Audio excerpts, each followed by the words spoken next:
Oh, hey, I'm glad you're here. We're back into Season 18's tour of the wild world of Strange. I hope you enjoyed our virtual video store spectacular, and thank you to everyone who listened and for sharing. So this season, we've had Soviet science fiction, Japanese surrealism, Italian fantasy, and now, French animation. This episode also features more Dungeon Synth, this time from Imp. They're a fantastic artist and musician out of Vancouver, Washington. I'll put a link in the episode notes because their Bandcamp only comes up if you spell Imp with like 18 I's. It's wild. So you'll hear musical interludes throughout this episode, and those come courtesy of Imp. Also, January will see a major overhaul of our Patreon, which keeps us alive and supporting rad artists. So please consider joining us at patreon.com/VHS podcast. Also, our Threadless shop, where all of our episode artwork is available on everything from totes to tees and more, is vhspodcast.threadless.com. If you don't see your episode, let me know. We have a lot of awesome artwork on there, and I think I may have missed a few. I'm working on it. Trust me. Finally, a kind reminder to please rate, review, and share any indie podcast that you enjoy. It really helps us find others who appreciate our strangeness. But enough about our strangeness. Let's get to some French strangeness. In this episode, the film is Gandahar. Our guest is artist and illustrator Mick Cassidy, and this is VHS.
Greetings and salutations, this is VHS, and I'm your host, Dirk Marshall. My guest for this episode is an artist and animator. It's Mick Cassidy. Welcome back. Well, hi, Dirk. Thank you for having me. I'm glad I didn't scare you off after last time. No, not at all. I was very excited that you were willing to watch something else and come back. I just wanted to mention up top that I think you just recently retooled your website. Yes. I guess I did. Yes. I thought I saw on social media that you had recently updated at least some of the newer works that you had done for Metallica. Yeah, that's true. I hear that's a useful thing to do. So It's hard to do, especially promoting yourself in any way whatsoever as an artist, I think. But I went and checked out the site, and I loved seeing... I didn't realize you had done Cypress Hill work. There was a poster company here in Los Angeles that asked me to do a Cypress Hill poster. But then, weirdly enough, I got asked to do another one for the Royal Albert Hall in London with the London Symphony Orchestra, which, as any Simpsons fan crossed with a Cypress Hill fan should know, it's a piece of Simpsons pantheon with Cypress Hill and the London Symphony Orchestra. So I got to do that poster, and they wanted it in kind of a Simpsons-ish, as close to the Simpsons we could get without being sued out of existence by Disney. It turned out real nice. It almost killed me. I redrew it 9 times. I couldn't get anything right. And I'm still not sure if it turned out good or not. But they seem to like it, and it sold like hotcakes. Yeah, that's great. It looks really good. And people should also go to your website, which is not Metal Mongrel. What is your website? Blackmocko.com will get you there, but actually, metalmongrel.com will get you there too. Well, there you go. See, I covered all the bases. I love that. We did a previous episode where we talked about your work for Metallica, which has continued. You've done these amazing... They ended up being like backdrops for concerts, right? Yeah, the likes of Metallica, it's a big deal now, I guess, with a lot of the bigger bands that they Pearl Jam do it, Green Day do it, all that stuff. So there'll be a poster specific to a tour date. And Metallica were doing these kind of weekend takeovers of a city. I think with the idea that they'll tour less, but they'll play bigger venues. So they'd play a Friday and a Sunday. And the posters were designed in mind that they could work separately if you only went to one of the shows. But if you went to both shows, you could buy both posters. And if you put them together, it sort of should, in theory, make one large one. I got to do Hamburg, which was cool. I actually researched the shit out of Hamburg. Just to, you know, you want to delve into its folklore, its mythology, you want to find some cool imagery and stuff. Yeah. And true to form, the Germans do not disappoint when it comes to their mythology. So there was plenty of good stuff there to do. But honestly, it's good stuff to do. It's just good fun. You know, I have a day job on Family Guy, and it's a lot of fun. It's been running 20 years and practically part of the furniture at this point.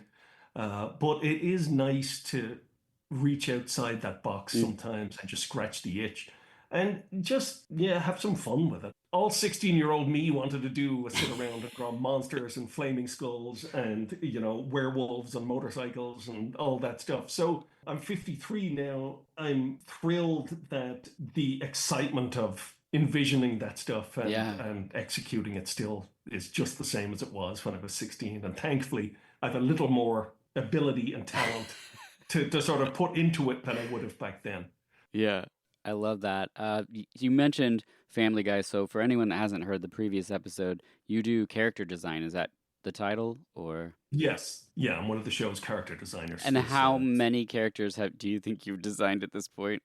Oh, Jesus Christ. I have no idea. I mean, I have no idea. My daughter turned 22 yesterday, and she was one when I started working at Family Guy. I'm sure there's somebody who could tell me. I know we have a database. So Yeah. I'm pretty sure you can sort of type in your name and it'll tell you.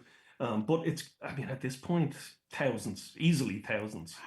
Probably not all terribly interesting, but there's some really good ones in there too. Yeah. You know, aside from we need 50 English people in the background.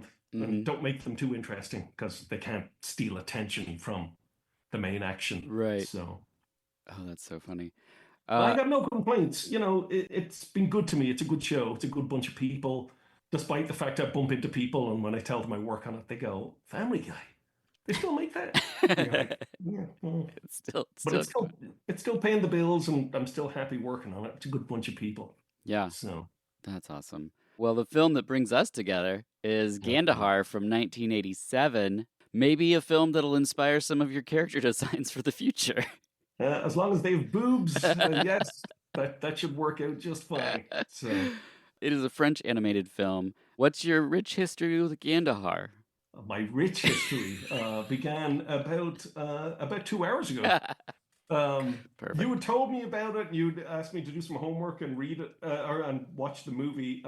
I had never actually heard of it until you mentioned it. Oh, wow. And I did do some research on it. I started watching it at the weekend and then, well, truthfully, I started watching it too late and fell asleep. But I rewatched it and yeah, that's the extent of my history with it, Derek. I'm sorry. Perfect. No, that's all I ask for is the truth.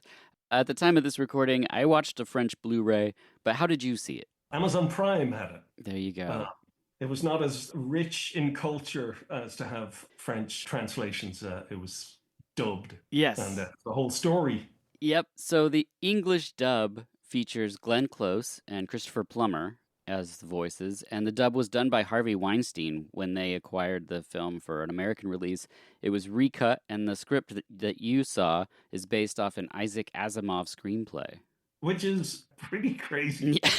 I mean, that's a pretty crazy collection of people. Yeah, it's a very weird tapestry once you get into it. For anyone that hasn't seen it, the synopsis is an evil force threatens the nature inhabitants of Gandahar, where people live in harmony with nature. Some say live in harmony, some have way too many nipples, but the synopsis skims over that part. The script that I saw is based off Jean-Pierre Androven's 1969 novel The Machine Men vs. Gandahar. The thing that's similar is the director, René Laloux, who did Fantastic Planet before this and Time Masters. Both are fantastic. If you liked Gandahar at all, check out those for sure. He worked on this for 2 years with Kaza, who is Philippe Cazamayou, who was a comic book artist. They both started in advertising before working on this film. Production was done in North Korea at SEK Animation Studio, which is the Scientific Education Korea studio, who also worked on the Simpsons movie and the Futurama Bender's Big Score. Hmm, I don't that's know. right. I don't know if you know anyone that works on those projects, but Well, I don't, but even Family Guy gets sent over to that part of the world. oh, So yeah. it's a huge hub for Western animation when they, I guess, just want to keep the costs down and hmm don't want to have it all done in one place. For Family Guy, is that something like where there's like certain shapes of the characters that you will have drawn and then they're doing the in between animation between like one pose and another pose or We would do all the pre-production work for oh Family Guy here in Los Angeles. So the scripts are written here, the designs are done for the characters, for the backgrounds, for the props. We have a prop guy, hmm who designs anything from a half-eaten sandwich to an Imperial Star Destroyer. And the storyboards are all done here. okay. The storyboards are so detailed in terms of how they're timed out and how they're posed. You're essentially sending a giant animation equivalent of a model kit Mm. to Korea, and they essentially take whatever we've sent them as the instructions and work from it from there. So we don't really do any of the animation in Los Angeles. Mm. I'll provide designs in a standard pose, or if they need special angles, special poses, that hmm kind of thing, I'll provide that for them. But generally speaking, they'll start from scratch, working with the template that we sent them, and off they go Hmm. to do their magic. Yeah, yes. Yeah. All right, well, let's press play on Gandahar. We start with a purple lady playing the flesh flute, not a euphemism. She's on a boat. We then see more blue and purple nude people, and then a naked lady sees a pink possum beetle get birthed from a flower and she breastfeeds it. That pretty much covers it, and that's when you know that this movie was French. Finally, a movie to prove that people doing animation aren't horny, right? Horny artists, Yeah. horny animation. It's true. We need to get out more. I liked all that stuff, though. Yeah, You know, yeah. it was just fun. It reminded me, I suppose, in all these kind of adult science fiction movies, especially animated. Well, here, let me back up a little bit. I guess what I was going to say was that when I was working in feature animation back in the 80s, I could probably tell you that everybody I worked with had a movie like this in their head. So they're big science fiction epic. I have one. I still have one. God help us all if I ever get rich, because I'll inflict it upon you all. But it's always funny to just see the same stuff turn up in these movies when it's sort of adult animation. It's aimed at an adult audience. So the instant inference is that we must have boobs. Yes. We must have naked women. We must have penis-shaped towers. Yep. Because that's what adults really want in animation, as we all know. Yeah. So, It's so true. Have you seen Fantastic Planet, his more well-known film? no, I have heard of it, but I'm actually going to check it out now. Is that the one he worked with Mobius? Yes. Yeah, okay. I'll definitely check that one out. Yeah, that's I think what more people know of is it's funny because you do like character design for Family Guy, and I feel like these two movies are the most famous because of the people he worked with, Kaza for this movie and Mobius for that, because once you see the fish people from Fantastic Planet without the eyelids, they just have these bulbous. It's just an image that you're just like, well, yeah, I'll never forget that. And it's like that's that design work. Not to downplay his animation, but where was I? Oh, geez. Okay, the breastfeeding. Yes, here we go. Meanwhile, a shepherd watches a flock of clamworm beasts as they eat grass grapes. I think it's stream of consciousness. That's what they would call it. Yes. They're establishing a world. I understand. So now people in clothes are harvesting red berries when suddenly lasers freeze everyone, much to the dismay of a one-eyed cock robin, also not a euphemism. Then we get title cards and credits over intense music.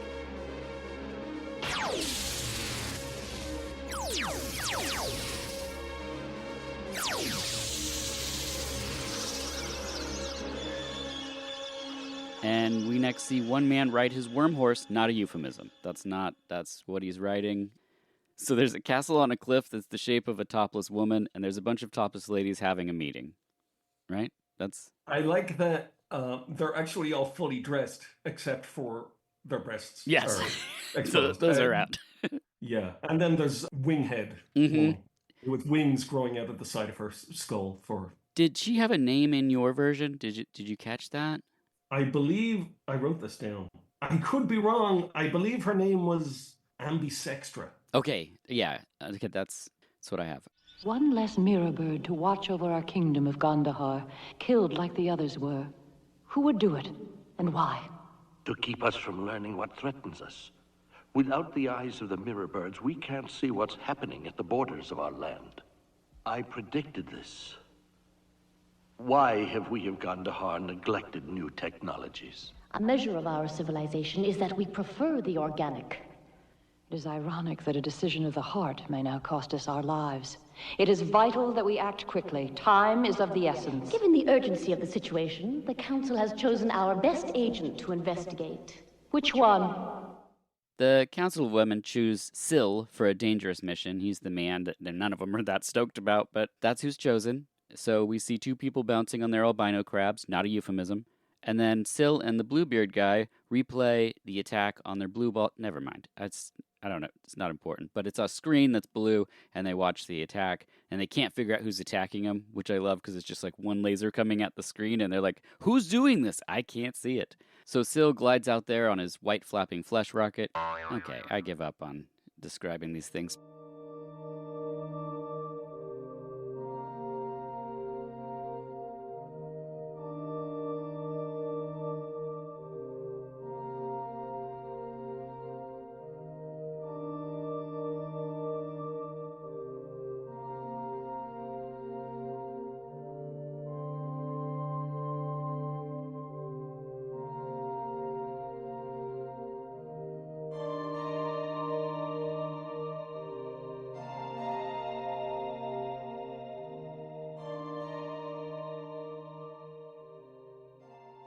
He flies deep, deep, deep into the surrounding wasteland. How deep? So deep it puts his ass to sleep. That's right, I think Ice Cube's song It's a Good Day is about Gandahar. I don't know if you're familiar with Ice Cube's It Was a Good Day. Okay. I just think it's funny that the bird he's flying on that he falls asleep with, even the eyes of the bird look like a pair of breasts. Yes! Yeah, they can't help themselves. Everything that could be is breasts or wieners or testicles. It's This movie's definitely trying to tell us something. yeah, every crevice is very crevicey. So they're singing rocks and a squealing bat which impales itself on the front of his glider, and then he shoots the other one in the face and it grows weird spikes in its mouth and it dies, but his glider has taken damage and he lands. Suddenly we see a pink puffball with 3 eyes relax on a rock when a man lifts it up, and he has a head for his body. His face is his chest. This is where the movie really, this is where I really started enjoying this movie. Yes. You know what? I wish there was an alternate soundtrack for Gandahar that was metal. I think that would be pretty amazing. I feel like the version I saw, not quite metal. Oh, okay. Definitely Prog a little more rocky. Daft Punk, Okay. French Europop gliding electric guitars in the background. Okay. But yeah, It's post the movie Heavy Metal, which I think is one of the most famous adult animated films. When I was watching this, anytime there's like these fantasy type of things, I'm like, I just wish there was some riffage happening behind it. But that's me. listen, every movie would be improved by some heavy riffage. Right. Yes. So true. So there's a guy with eyeballs for nipples, and a guy with 6.5 arms, and a guy with a head where his head should be, and a guy with a head where his junk should be, and they all decide that this guy that they found is not from around here, so they take him to a tunnel. No doubt about it. He will be from Gandahar. Impossible. I have never seen a being who looks like this. Gandahar, I tell you. Gandahar, but before. Was that in your... Well, yes, I'm really glad that you mentioned the nipple-eyed person, and even better, yes, the legless dude has a head at his crotch, Yes. which seems a little unfortunate for the head at the crotch when, when you got to go and do some business. I mean, I don't know how it works, don't want to see it, but kind of curious. I don't know. These guys are amazing, and everything we see now in the cave is boob or penis shaped. And there's one lady that has lips for knees, and she really just stood out for me because she's just chilling up at the front of the screen on a rock with her legs bent, and she full on has mouths for knees. And I was like, well, that's the weirdest one out of all of them. Damn, I guess they are mouths. I'd written vagina knees, but I mean, which either way. orifice knees. Let's just leave it at that, I Yeah, guess. it's very Cronenberg crash. Yeah. So Syl wakes up and they bring him to a man in the pond, and he's like 75% heads, so he's definitely the guy in charge. Who were you? Were? I am Sylvain of Gandahar, a soldier, and a prisoner of the enemy. Enemy? Are we the enemy? Of course you are. Were they, will they be always so smug and Jasper? They certainly were when they did this to us. Keep quiet. Now then, do you really believe we're the enemy? I do. Capable of conquering you? Never. Sylvain, can't you guess who we are? No. Don't you know who we are? We with these bodies, these heads, these limbs shaped all ways, and assembled without care. Come on, Sylvain. The deformed? Those whom Gandahar calls the deformed. Not deformed, but wrongly formed. The result of monstrous errors. From the games of chance. Watched mutants. Sylvain, we also came from Gandahar. Once you and we were alike. Yeah, that's him. Yeah, so Pond Guy is like, we came from Gandahar like you, but then it cuts to somebody milking the cave, and I was like, well, now I'm not listening to anything that guy says. What's going on over there? Like, why are they... I know. It's like that total scene stealer. Yes. No. I should also point out, I think the really funny thing is that when he's called Sylvain in the version that I saw, but Sylvain shows up, and after meeting all these deformed mutants, he seems astounded that they're actually called the deformed. It's a huge point. He's like, no way! You're the deformed? Oh, it's not in this one. Yeah. That was pretty good. They're just like, we're the deformed, and he's like, okay. And then they're like, we're from Gandahar, and he's like, no, that's where I'm from. And they're like, yeah, you guys like experimented on us and mutated us, and then we have to live out here. And he's like, doesn't ring a bell. I don't know. I mean, I didn't do it. Yeah, I don't think that was me. Yeah, he's called Sylvian in this movie, but they shorten it to Syl most of the time. So, okay. Just to save time, I guess. It's catchier. Yes, yeah. So the guy with many heads has a four-breasted cave lady, and he's trying to make us feel bad for him. I mean, he's got it made there. I mean... So one melty guy is told to take Syl deep into the forest, the creepy space forest of fleshy bulbs and anuses. So they go, and they're leaping from limb to limb. This scene kind of reminded me of Fire and Ice. Did you ever see that animated film, the rotoscope one? Yeah. It's pretty great. Syl almost falls, but then he doesn't, and then the deformed guy has this little heart-to-heart talk with him. And then suddenly they see stone people, so they're on the right track. There's a parade of these black robots with red circles march in, and they turn Syl to stone. It's pretty easy. They just sap him.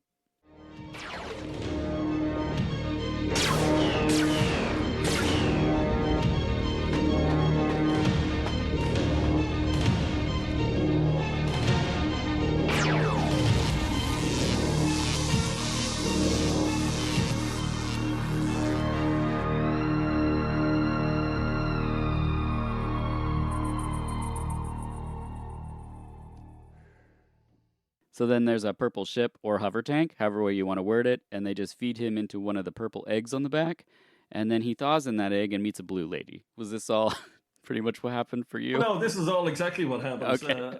I remember thinking this guy's supposed to be a soldier, but he's not really very good at what he does. This is the first time he pulls a gun out, he gets turned into stone. Yes. But it all works out okay because he gets, like you say, he gets transported into this kind of weird blue egg thing. Mm-hmm. And as soon as he wakes up, he's got this hot blue girl, and it's pretty clear they're going to get it on. So it's all working out okay for Syl. Oh, yeah. He's got really no complaints. Yeah. So suddenly Greyzilla appears, which is what I just called the giant lizard that appears. It attacks, breaks up the ship, takes their egg. He shoots his last seed from his gun that makes a bush inside the egg. And then it cracks, and then the giant lizard thinks that they're babies, and so it makes a little nest for them and puts them down, gives them a lick, and then leaves. Yeah, that pretty much covers it. I was just like, wait, okay, so we're not gonna... All right. So they just get naked and have sex.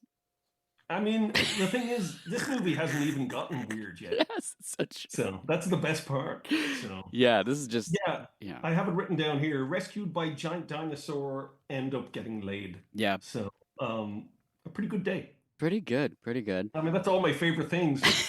Yeah, it's all my favorite things in one scene. So, oh yeah. dinosaurs. If I'd seen this in the 80s as a kid, I would have been like, "This is amazing. This is my goal for when I grow up. Get rescued by a giant lizard, hook up with a blue lady." Green. Yeah, that's true. We learn the shells of the robots are empty except for one red ball. So then they spy on robots feeding the stone villagers into the egg carriers. They drive them through a laser door, and then robots come out. So they're like, "Oh no, the robots are Gandahar people."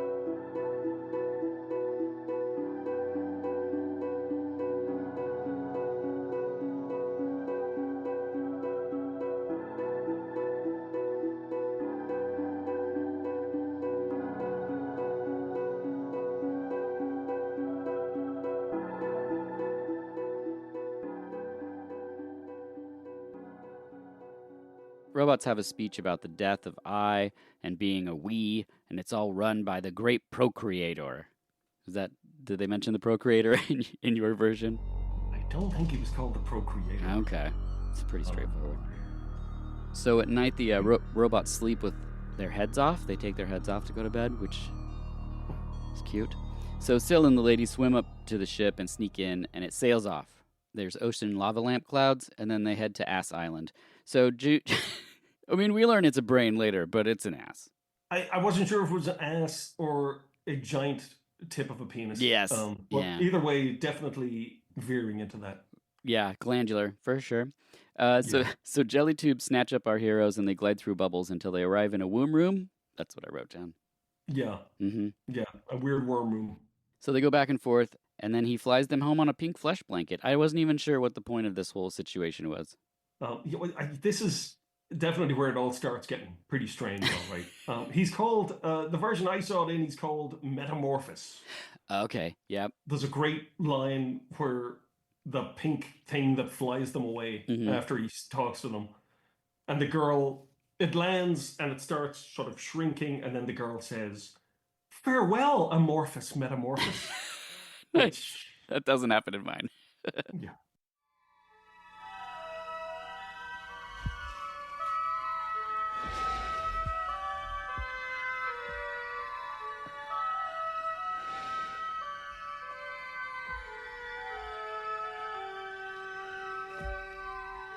That's the end of you.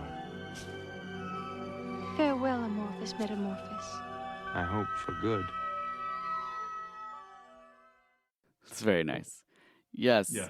So the robots have conquered a lot of people, and their winged flesh blanket becomes all lumpy and gross, and she says that amazing line.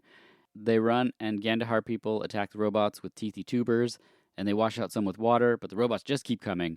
Oh, this is where I wrote, turns out Ass Island is a brain. Because in my version, they say it's a giant brain. And I was like, oh, okay. It's not what I was seeing. But the Gandahar people are like, did we abandon this monster? And I was like, I think so. I think that's what the Deformed told us, but I'm not quite sure.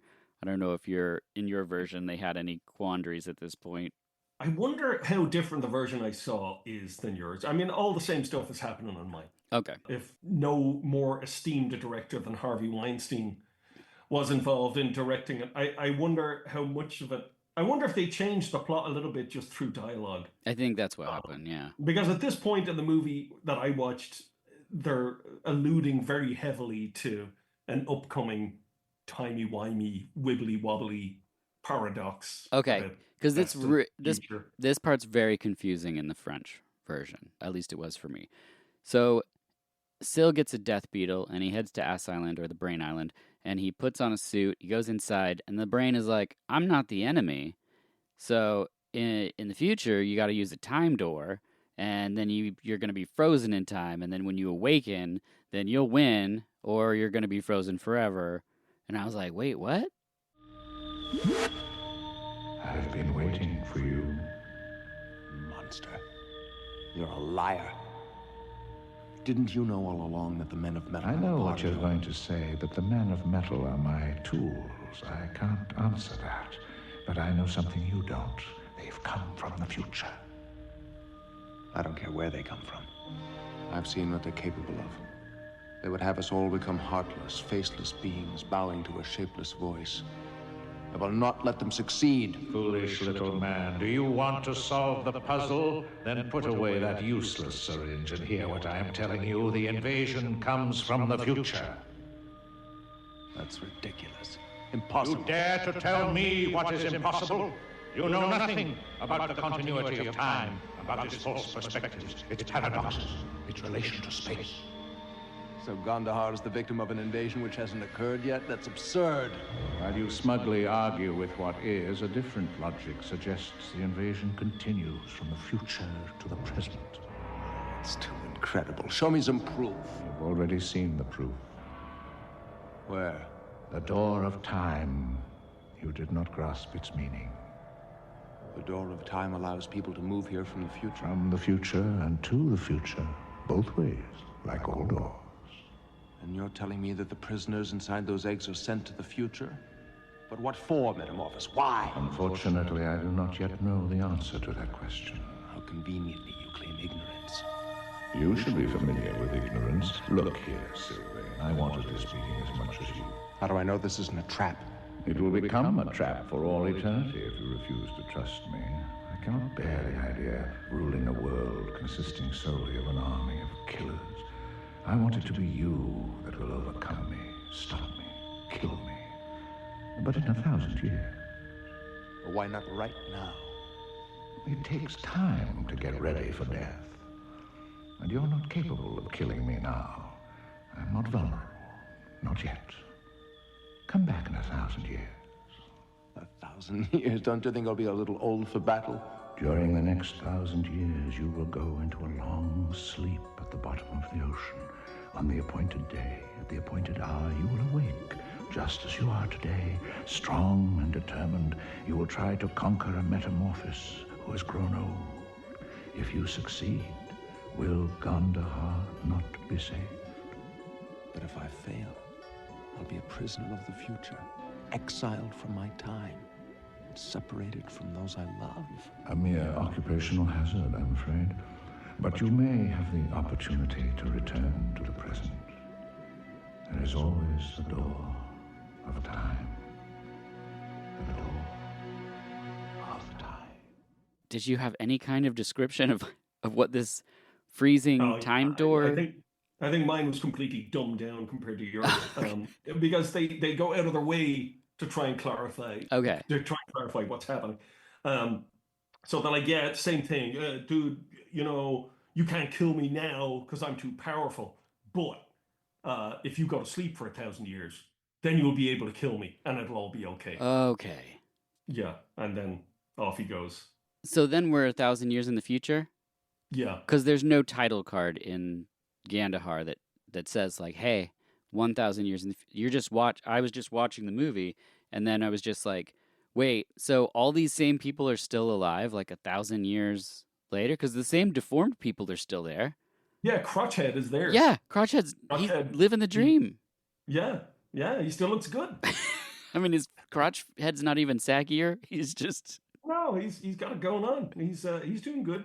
So and they're just and it just shows him like thawing out, and I was just like, oh, I guess we're progressing from this point, but I wasn't even quite sure why. In a movie where strange things are constantly happening, that was the part where I was like, hold on, wait, what?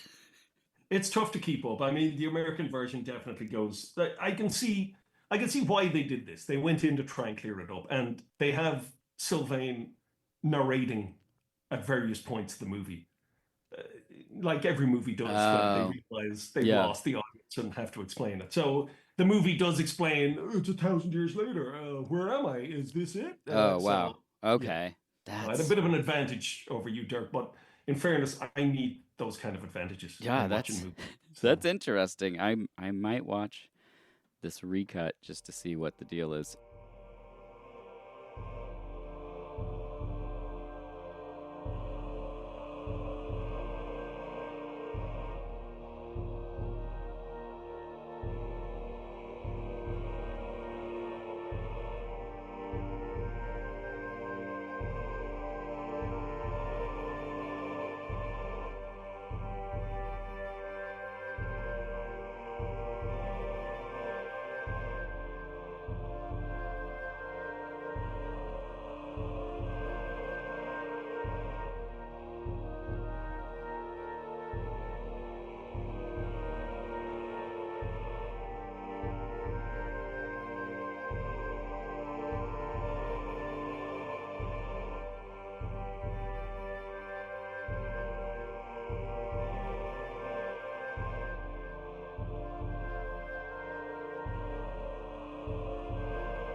Meanwhile, the deformed are like, should we fight or are we not kind of fucked up enough? So they kind of do a Care Bear stare thing and it rains and then there's lightning. Yeah, that's right. Okay. Yeah. And then they decide to help the normal Gandahar ENs, and they all team up and throw rocks at them. And it's a great fight for waiting 1,000 years. They're like, let's throw rocks. We should have thought this 1,000 years ago. It's well worth it. So now the albino crab people come out of the sea and they're like wrecking robots, no problem. But then the floating prison transports turn them to stone. So then the crabs use some boulders, which seems like that would have been maybe 500 years you would get to the boulders. But it works for a little bit. But there's too many lasers, like a lot of lasers. There's an excessive amount of lasers happening. And so Tummy Man's there, and he's like, this happened before, and again. And I was just like, wait, what? Like, so is it like a time loop situation? Like, I just didn't understand. Is it just a cyclical thing with this? Or, because it seems like, correct me if I'm wrong, but these robots have had really very little problem taking over this planet. And we go 1,000 years in the future, and aside from there being like more metal, I don't know. It just seems like they would have eradicated at least everybody.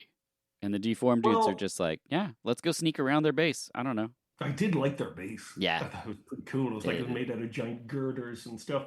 I mean, the movie I watched explains the deformed just kind of say, oh, they didn't give a shit about us. Just like the Gandaharians, they didn't give a shit about us either, so they just let us live.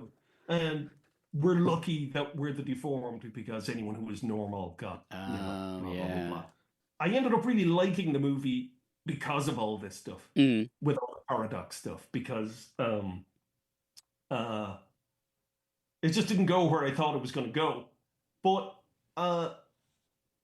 it kind of sucks that Syl has to sacrifice himself and leave his blue topless girlfriend back 1,000 years ago in order to fulfill the destiny. But I like the idea because I was writing down when the movie ended, spoiler alert, he kills the Metamorphosis procreator guy. But surely the past is still going to happen. It is a time loop, right? Mm-hmm. Yeah. So Syl is really just fulfilling his part of a time loop that's just going to keep repeating. I mean, between the 1,000 years in the past and the 1,000 years in the future. And they talk about that too. I skipped over the part where the deformed talk about how they don't talk about the present. They speak in a weird way of speaking. I don't know if that's in your version. It is, where they're like, we use these certain words because we're talking about the past and the future, but never the now. And then they can't speak about the present. So everything is I was, will be. Yes. Yeah. At first I was like, this is bad translation. And I was like, oh no, there's a reason for it. That makes sense. So Sill's underwater coffin thaws, and he's like, "It's the same mutants, so how's it going?" And they're like, "Hey, good to see you." Yeah. So then they go into the city of metal men, and there's no nature to be seen, and that's a very 80s like dystopia. They visit a massive pit of husk bodies. I liked this husk body pit where they were just dropping like the shells of. I mean, they're not humans; they're Gandaharans, I guess. But there was just like a big. Was that in yours? Yeah, I have Okay. that written down here. I found that really nicely eerie. Yes. Yeah. Watching all the bodies silently sort of tumble out Tumble. of that giant, Yes, it's pretty that cool. giant kind of pipe. But it was cool, and then just um, that whole level that the bodies just land on. Mm-hmm. So, Yeah. I mean, that was cool. I like stuff like that. Yeah, I was hoping just from a design element that this movie would have things that you would find interesting. I mean, yes, it's from the 80s and it's from France, so there's going to be different styles of design, but this type of future stuff always is really interesting to me, where they're just like certain technology gets really updated, and then just like in the movie like Alien or something, it's like, well, no, we still have Atari green computer screens. Like that's yeah, we can fly and shoot lasers, but like screens are going to be the same, right? And keyboards, but yeah. So the deformed people show him that the robots are made of dead life cells. The outer shells of the robots are like dead cells. Is this in yours as well? Yes. Yeah. Yeah, it is. So you see, the men of metal go through the door of time to invade the past, to attack and destroy Gandahar. All this is the work of the Metamorphosis. And what will you do if this Metamorphosis will be now a machine, like all things here? Everything has a beginning and an ending, even machines. Our special powers have been, will be able to tell us.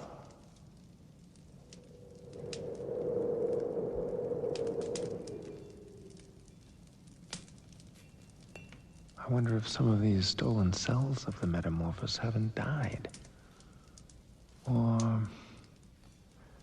Or have become fossilized by some strange aberration. Our people know all about aberration. The cells hardened, so the Metamorphosis hardened with age. It's interesting. Yeah. I don't know what that has to do with the red marble thing that they showed earlier. So they sneak around wearing robot skin as underwear and start killing robots and using their laser hands. And I really liked the deformed start putting on the robot hands, and then they're just like shooting lasers. Like the entire laser mechanism is just in the hand. And I suppose you have to be fortunate enough to be one of the deformed who actually has hands. Yes. Yeah. But yeah. If you're the guy with 6.5 arms, like you could be all lasers. Yeah, I mean, you could load him up. Be like a Gatling gun. Yes.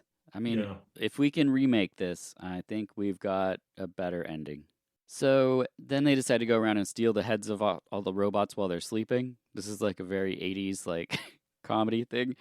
This part, so there's a mutant with a face for a crotch, and Sill rides him as he's like juggling pipe, not a euphemism. And that's where they're like sneaking into the Brain Island thing. Do you remember this part?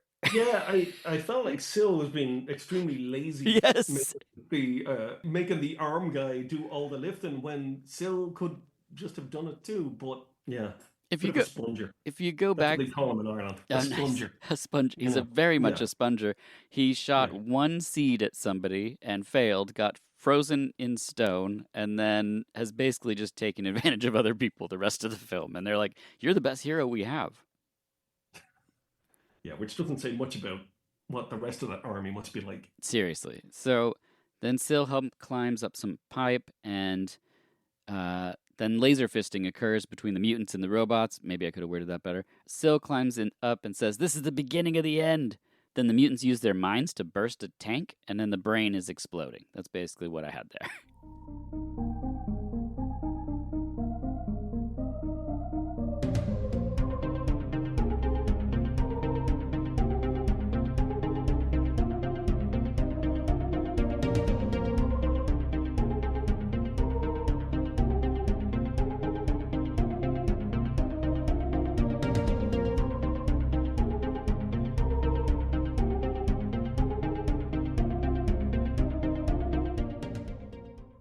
Isn't there a big standoff with Sill and the big brain though? Yeah, He like climbs up there and he says it's the beginning of the end, and then that's the big fight. and then that leads up to the brain going to explode. So everyone runs to the time door, and it closes, but then it works again, and then Brain Island tries to close its back door, and then they drive through the door, and then it explodes. Yeah. And then everything disappears, and you're back on the beach as it was at the start of the movie. Yeah. Everyone, like, runs together again, but the Gandahar head is gone from the cliffs. Yes. But then the mirror bird is like, hey, look, here we go. And they fly up with the Zardoz head of the lady. And that's the end of the movie. Nice. I have Zardoz written here too. Yes. So. I mean, I want to make fun of it. Because sure. There's obviously so much to make fun of. But I gotta be honest, you know, certainly the way animation is created now, so much of it by committee and, you know, how much money is this fucking thing gonna make and soundtracks and all that stuff. I mean, the movie kind of wins you over because you're just delighted to watch a movie that's completely batshit insane, and the people who made it just were completely making it for themselves, which I happen to subscribe to. The idea is probably the best way to, instead of trying to be everything to everybody, just be whatever you're supposed to be. I'm not saying it's a good movie. I mean, it's not. It's really, everything about it is so passive. Yeah. I don't know what the actors were like in the version you watched, but the American actors they have filling in here, it's all so, you know, flat, and everybody talks like this. Even Christopher Plummer is the big villain. It just sounds like he's asleep, and they recorded him talking in sleep. Is he the voice of the brain? Yes. Wow. Yeah. No, the French one, that dude's up to something for sure. It's definitely a more animated performance.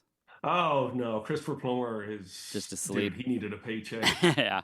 I mean, and not a big paycheck. No. He needed like $300 for his electricity bill, maybe. So that's the level of, you know, actorly commitment he was going to put into a thespian commitment. But I ended up kind of liking it, you know, like it's so just its own thing. And, you know, I just admired that it just wanted to go its own way. And there are no studio notes here. Yeah. You know? It didn't get shown to a room full of executives in suits where they go, I didn't quite understand the, you know, We're going to need some clarification. Are they vagina knees or mouth knees? We just...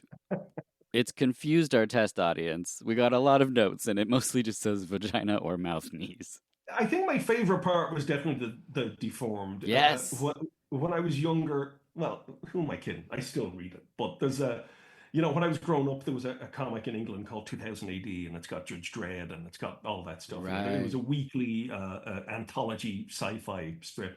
And they had a strip in it called Strontium Dog, which was mutant bounty hunters in the future in England. And it's like kind of like the X-Men was. It's like sort of an allegory for racism and bigotry and stuff. So the mutants, you know, they're sort of the lower end of our culture, and the only work they can get is as bounty hunters traveling the galaxy and hunting down killers and all that stuff.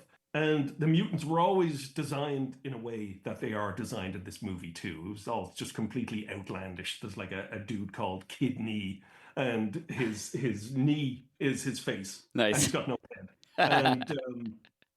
And it's kind of funny. They even address how stupid it is in the comic because he has to eat upside down. Oh, yeah. Because they're like, well, why are you eating like this? It's like, oh, well, the food's got to get to my stomach. So, you know. So I liked seeing all that stuff in this movie. It didn't... it wasn't that much of a stretch for me. Like I just like when there's just no real thought gone into it in terms of how would this really work. Who cares?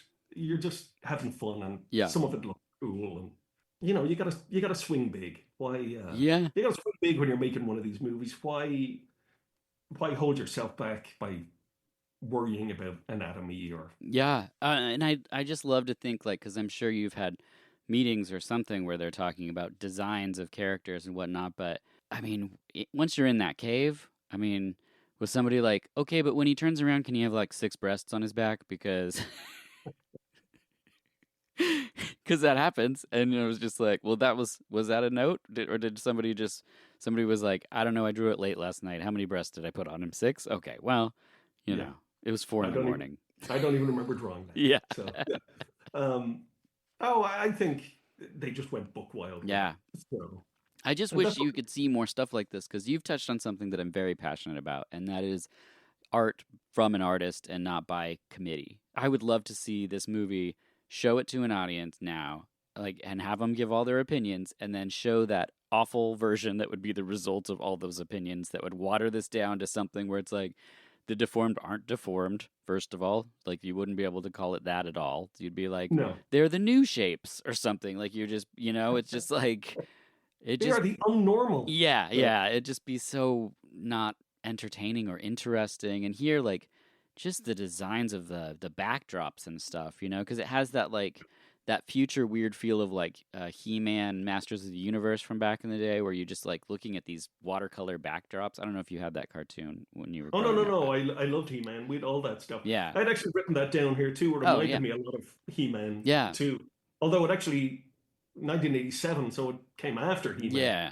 But, I mean, in terms of, animation has moved on so much since the 80s in terms of technologies they have.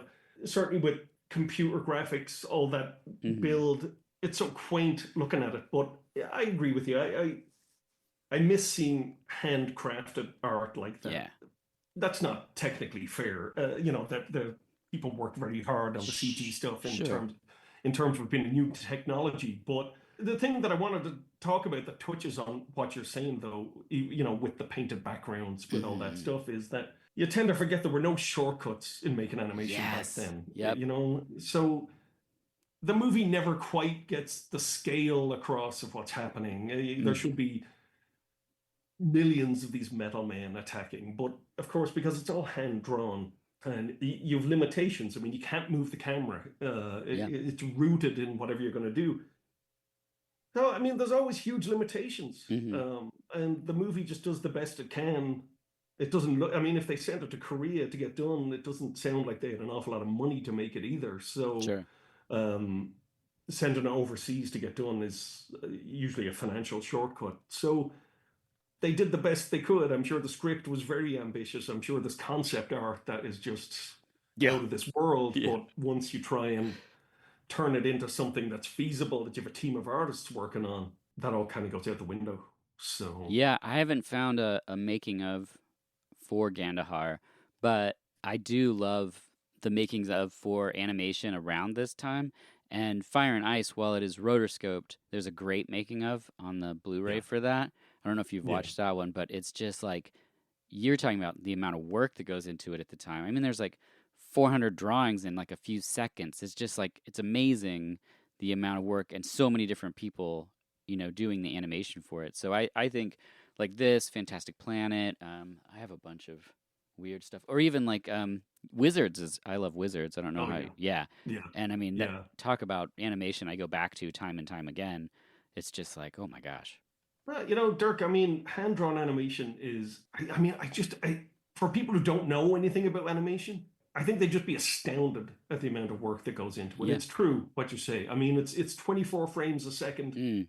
In some cases, that means 24 drawings a second. It's so labor-intensive. We can say Fire and Ice was rotoscoped, but that's not really a shortcut. Right. Either. No. Like, it's a shortcut in terms of somebody isn't completely animated from scratch. They're working over live action reference of a human actor making a movement, and those are printed out and drawn over. But I mean, the amount of drawing is still the amount of drawing. In animation, we call it line mileage. The amount of line work is in it, and that doesn't take away from just how labor intensive it is. It may not be technically as sort of creative as animating from scratch. But also, let's not forget that even the Disney classics, even stuff like Sleeping Beauty, even stuff like Aristocats, the 101 Dalmatians, I mean, there's tons of rotoscoping in there too. I mean, the animators took that reference and exaggerated and pushed it as they saw fit. Whereas I feel like a movie like Fire and Ice or the animated Lord of the Rings from the 70s, they didn't have the luxury of telling the animators, like, this is just your jump off point. Right. Take the action, but have fun with it. I mean, most of these movies, when they don't have Disney's name on them or big studios backing, they're, piecemeal. You have to be very strategic with how they're made.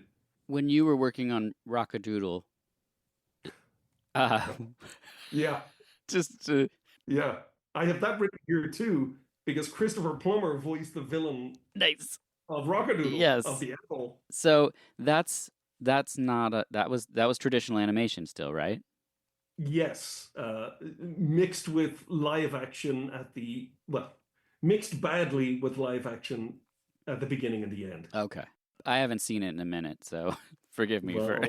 Dude, that is How old that's were quite a movie. Of all the movies that have ever been made, that is one of them. How old were you when you worked on Rockadoodle? Oh, that would have been. Let me think. I worked on Land Before Time, and that was 1987, so I was 16, and then All Dogs Go to Heaven. So Rockadoodle was next. I guess 1989. I would have been around. So All Dogs was that your first feature? No, Land Before Time. Oh, Land Before Time. Yeah. Then All Dogs Go to Heaven. Then Rockadoodle. Oh man, I would love to talk to you about Rockadoodle. Oh, let's do a Rockadoodle episode. Let's do next. Whenever you're out of guests, let me know. We'll do Rockadoodle. Yeah, no, I'm excited. I didn't know if you were going to be willing to go down that path, so I hadn't mentioned it before. Dirk, I'll go down any path. Okay. Any path you offer, I will go down. Okay, perfect. I was thinking about Rockadoodle a little bit with Christopher Plummer connection. I mean, Plummer is actually having a good time in Rockadoodle. Yeah. He's having a good time playing that villain. He's just a total dud. Well, it kind of gives you more to work with, I think, when you have this is just it's like playing a building. Like it's just and when you can see oh, this is what the villain looks like, you're like, cool, I can play up to that as a thespian. But when somebody's like, here you go, and he's like, is that a dick or a butt? Well, I don't know what that is. Like, how do I voice this?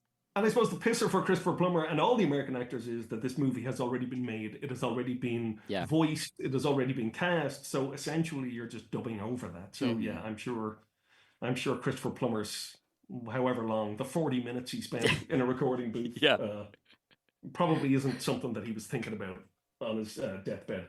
So you've worked in animation since you were 16, or did you start before that? They started us young in Ireland. I was 7, like the coal mine. No. 16, I started. I had a year left in high school, and I was doing shit in school because I hated it. And Don Bluth opened the studio. I had a neighbor working there, and then that's right. I skipped out of school a year early, and that was. I haven't really looked back since. I've never done anything else, so I hope it doesn't dry up now. It's a little late for a career change. So.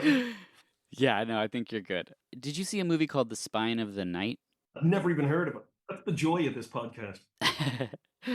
Glad somebody finds that enjoyable. So in 2021, there's a NC-17 movie called Spine of Night that is back to traditional animation. And it's like, your sword and sorcery kind of metalhead dream type movie. Oh, whoa. Yeah. And so so I just wanted to mention that because... in looking at, not that there aren't any similar to yours, but there's a certain vibe once you get into metal and skulls and stuff. You might enjoy the film. I don't think a lot of people saw it. I think because it's NC-17, but so it's not going to play in your local Cineplex. But Spine of Night's worth checking out. I may watch it tonight when this is all over. Oh, there you go. I think heavy metal and animation just seem to go hand in hand. Yeah. I don't know why that is. I don't know why of all the subgenres of music we could talk about that heavy metal and animation just seem so perfectly suited with each other, but they really are. Mm-hmm. And I think the amount of people that have always tried, look, we actually have a movie called Heavy Metal that's animated, but I think the amount of people that always try to bring those two things together tells you all you need to know. Yeah. And I agree, Gandahar would have been fucking awesome with some Cookie Monster growling. Yes. Some serious riffage. Well, and I think of the artwork from so much heavy metal albums. It's like whether you're talking about the crazy Cannibal Corpse covers to whatever, or lots of the doom metal stuff where it's just like a skull and it's vomiting fog or something. Yeah. It's just it's so awesome, and then you just think I want to see that as a movie.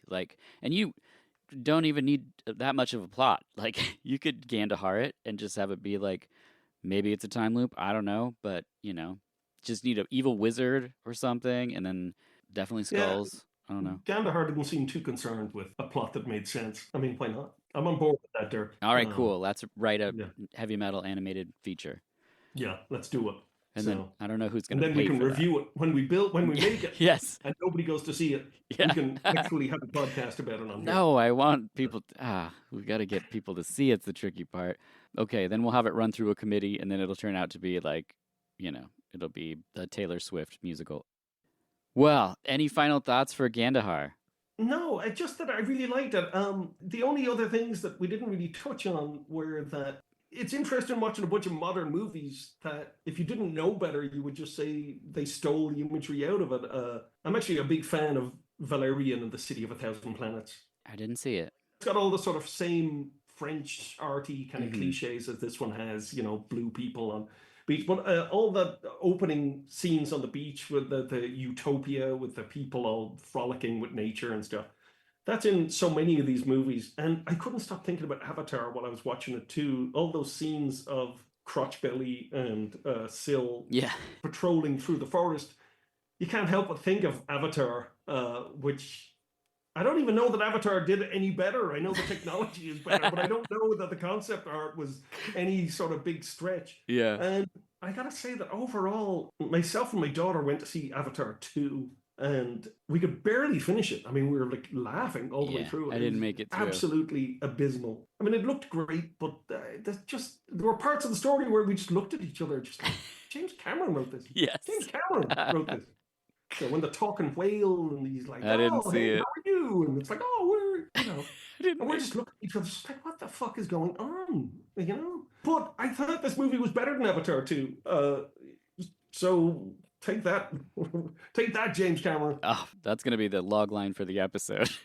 Gandahar, better than Avatar 2. Well, yeah. I mean, I don't know what else to say. Did you see the third one?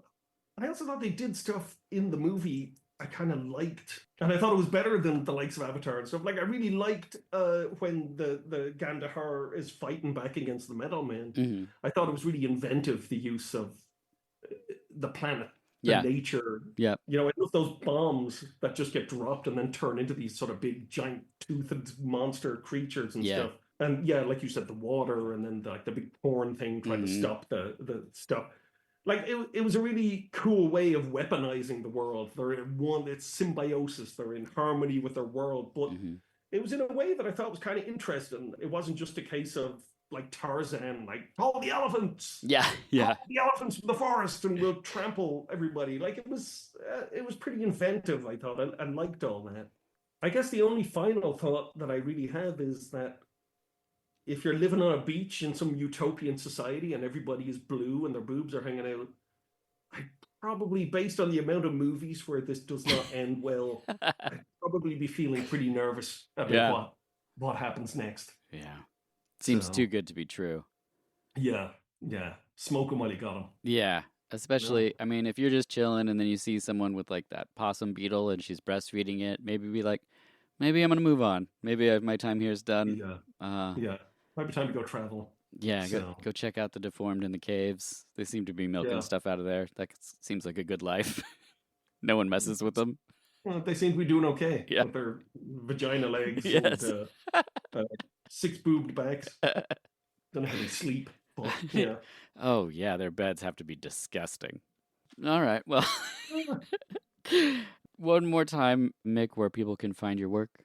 Well, you can go to blackmocko.com or you can go to metalmongrel.com. It goes to the same place. Awesome. And you can cast your likes or derision at whatever it is you see there. Wow. Okay. Sorry, I drew it. Can you buy that domain too? I'm sorry I drew it.com. Yeah, I should just buy every internet. I should buy every web domain and just steer it there. Yeah. No, don't spend any more money. We're going to need it to make our movie. That's true. Okay. Saving that. Mick, thank you for watching Gandahar. Thank you for coming back. Sounds like we're going to do a Rockadoodle episode as well. Anytime, man. I love coming on here. It's always a good time. I feel like we would be the first people on the planet to do a podcast about Rockadoodle. All right. Well, happy to be proven wrong, but I'm all in for that one. Yes. All in. All right. So we're doing it. You heard it here first, people. As always, I'm Dirk Marshall, and this has been VHS, where when it comes to celebrating rad films and even radder friends, we're not done yet.